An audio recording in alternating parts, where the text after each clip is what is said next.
Je crois que chacun rêve que ses journées soient ponctuées d'un enchaînement d'événements heureux. Et si c'est pas toujours à notre portée, souvent on attend les vacances ou le week-end pour pouvoir commencer à l'être et à se consacrer à des activités qui nous apportent vraiment satisfaction. Et moi, en fait, ce que je voudrais vous dire dans cette vidéo, c'est que j'ai décidé d'être heureuse et d'être heureuse tous les jours. En fait, ce que je vois souvent, c'est quand... d'ailleurs, je vais vous poser la question. Quand on vous pose la question, est-ce que vous êtes vraiment heureux ? L'erreur consiste souvent à dire oui, je suis heureux ou non, je ne le suis pas. Ou souvent, on se dit je ne sais pas. Et en fait, je trouve que c'est une question qui est beaucoup trop fermée et à laquelle il faudrait mieux répondre d'une autre façon qui est plutôt...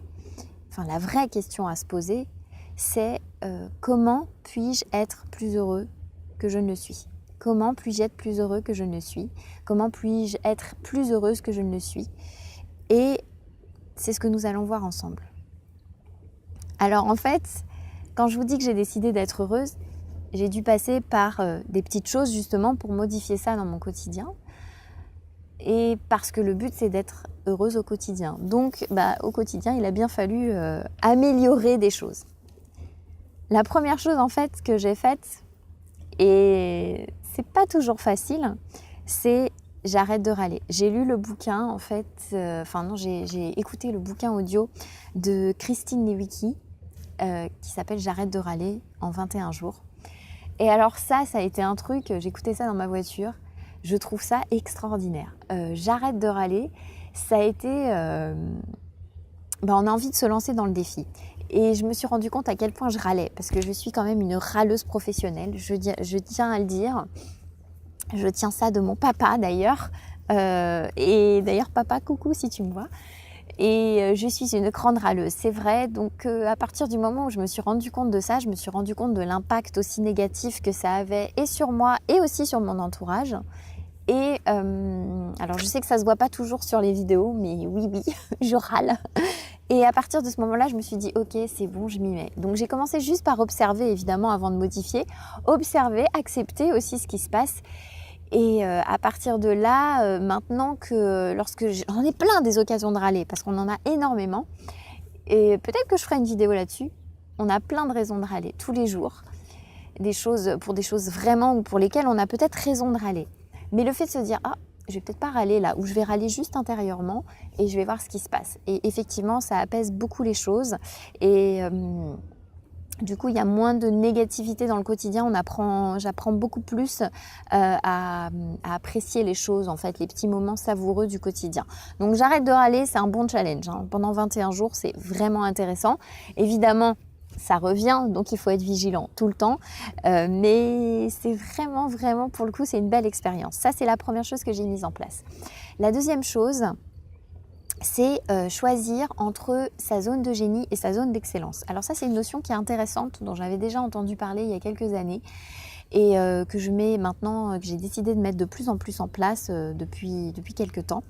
Il y a notre zone d'excellence, en fait, c'est les choses qu'on fait pour être bon. On a envie de faire les choses de façon...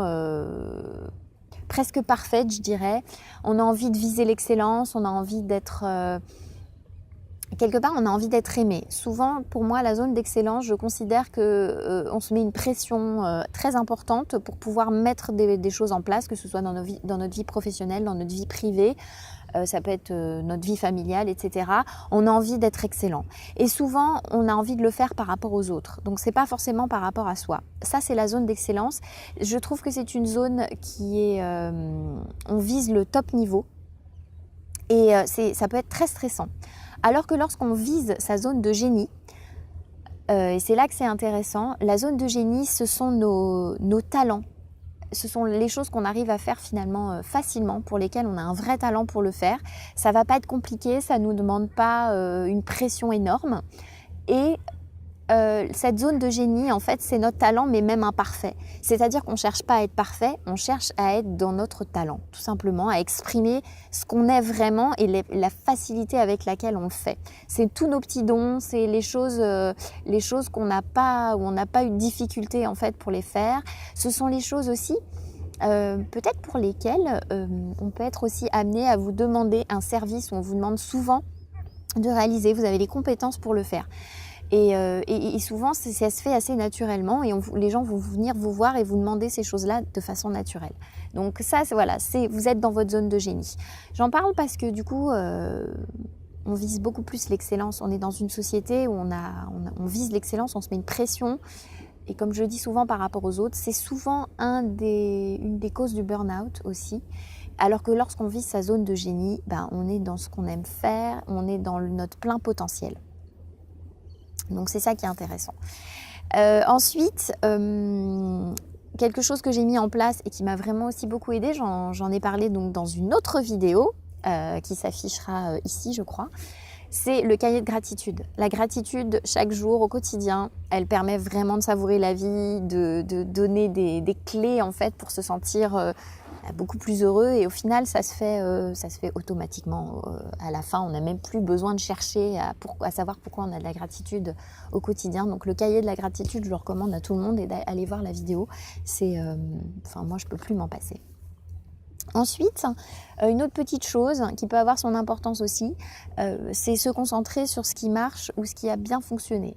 Ça peut être dans nos stratégies professionnelles ou, dans notre vie familiale avec nos enfants, des choses comme ça. On a souvent l'habitude de voir le négatif et d'améliorer le négatif, mais on voit moins ce qui est positif.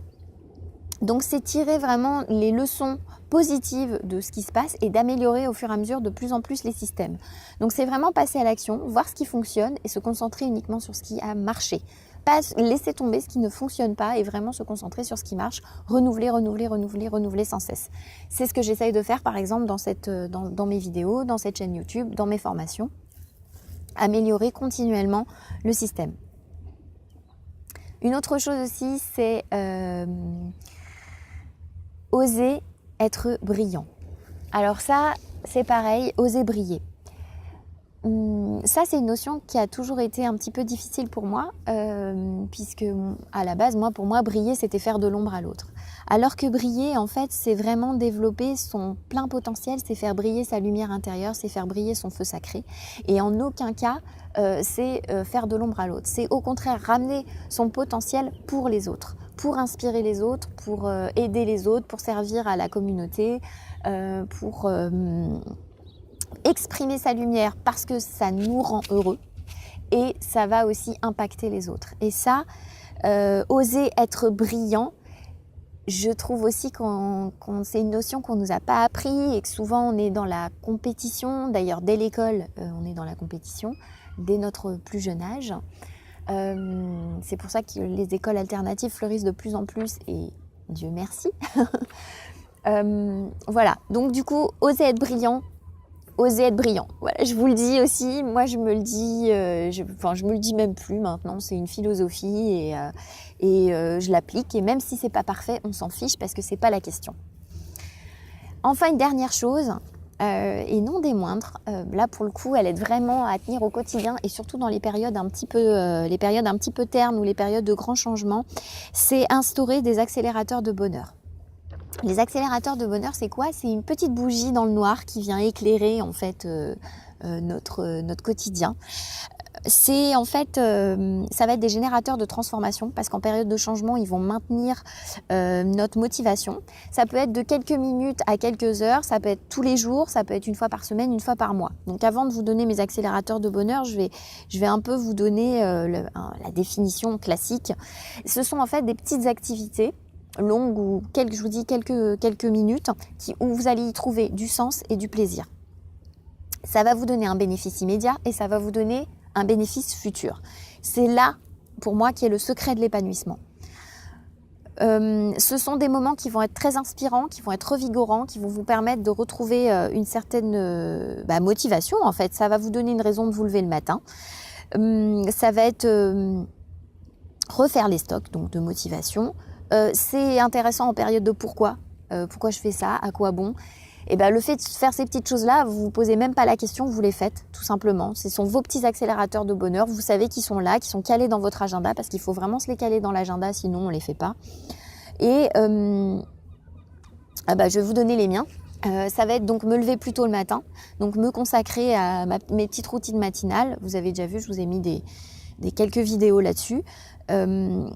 Alors, c'est très personnel, mais j'ai envie de dire que me lever tôt le matin, même si je passe une journée pas extraordinaire, ou ça va être une journée peut-être un peu difficile, au moins j'ai eu ce petit moment pour moi le matin. Et alors ça vaut tout l'or du monde. Et c'est ça où je peux me dire, bah oui, chaque jour que j'ai passé, oui, je suis heureuse parce que chaque jour, je suis plus heureuse parce que je mets en place cette petite habitude-là qui me permet justement pas de supporter mon quotidien, qui me permet le soir quand je vais me coucher de me dire « Waouh, j'ai passé quand même une belle journée, il s'est passé des choses dans ma vie. » Ce matin, je me suis encore consacrée, enfin j'y pense même pas, c'est une émotion qui est là, qui est permanente. Je me suis consacrée à la personne la plus importante de ma vie qui est moi-même. Parce que si vous vous occupez pas de vous, j'imagine, vous le savez peut-être pas, mais je pense que vous le savez, si vous vous occupez pas d'abord de vous, vous pourrez pas vous occuper des autres. Et je pense notamment à mon enfant, hein, principalement, mon conjoint aussi, bien sûr. Donc me lever plus tôt le matin pour ma routine matinale, pour me consacrer à moi, ce que j'ai envie, etc. Voilà, ça c'est mon accélérateur de bonheur numéro 1, number 1.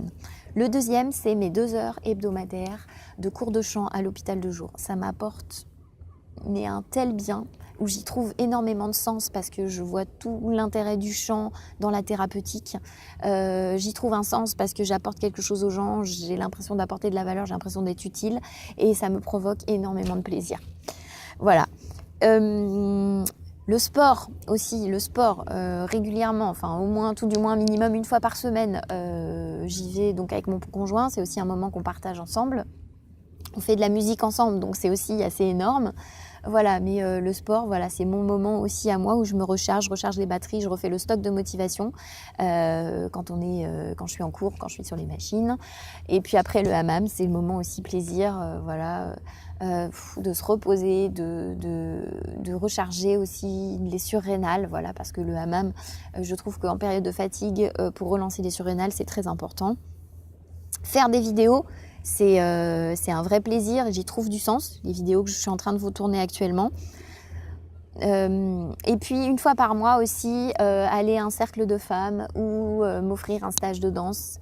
Ça aussi, ce sont des accélérateurs de bonheur pour moi. La question que je voudrais vous poser aujourd'hui, c'est et vous, qu'êtes-vous prêt à faire comment faites-vous pour être plus heureux? Quels sont vos accélérateurs de bonheur? Ça, c'est important. En tout cas, ce que je voulais vous dire, c'est que moi, il y a quelques années, j'ai décidé vraiment d'être heureuse. J'ai décidé de me mettre en route. J'ai décidé de faire un métier qui me plaisait, même si c'est pas tous les jours facile. Hein. Je dis pas que c'est facile, bien au contraire. Hein. Des fois, il y a des pertes de motivation, mais j'y vais, je continue. J'ai décidé d'aimer. Donc, j'ai décidé aussi de rencontrer quelqu'un. J'ai décidé de construire une famille. J'ai décidé de construire une vie sur mesure, une vie qui m'inspirait vraiment, une vie qui me ressemblait. Et chaque jour, j'essaye d'améliorer avec ma créativité au fur et à mesure mon système, mes journées, ma façon de faire et puis de le transmettre à un maximum de monde. Voilà, donc si vous voulez me faire partager un peu vos accélérateurs de bonheur dans cette vidéo, comment faire pour être plus heureux pour vous. En tout cas, je vous conseille de mettre en place vraiment ces habitudes quotidiennement parce que c'est là que vous allez trouver un bénéfice à court terme et un bénéfice surtout à long terme. On ne se rend pas compte à quel point le quotidien est générateur de bonheur.